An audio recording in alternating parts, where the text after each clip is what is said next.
না খোদা না খাস্তে একজন জাহান্নামের কয়েদি। এই জন্য আমার বাজানদেরকে বলবো, পর্দারে মা বোনদেরকে বলবো, বাজান আমি আপনাদের সামনে আয়াত শরীফ তেলাওয়াত করছিলাম, ইয়া আইয়ুহাল্লাযীনা আমানু দুখুলু ফিস সিলমি কাফা। এই ঈমানদারেরা যারা আমাকে বিশ্বাস করো, দিনের ভিতরে পুরাপুরি ঢোকো।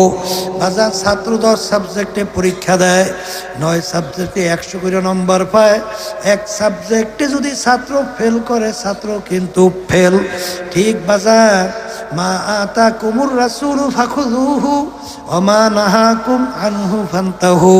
আল্লাহর রাসূল সাল্লাল্লাহু আলাইহি ওয়াসাল্লাম যা কিছু নিয়ে আসছেন পুরাপুরি ধরা লাগবে, যার থেকে নিষেধ করছেন পুরাপুরি ফেরা লাগবে। বাজার আল্লাহর হাবিবের মৌলিক 4টা কাজ ছিল। 1 নম্বর দাওয়াত, 2 নম্বর তালিম, 3 নম্বর তাজকিয়াতুন নফস,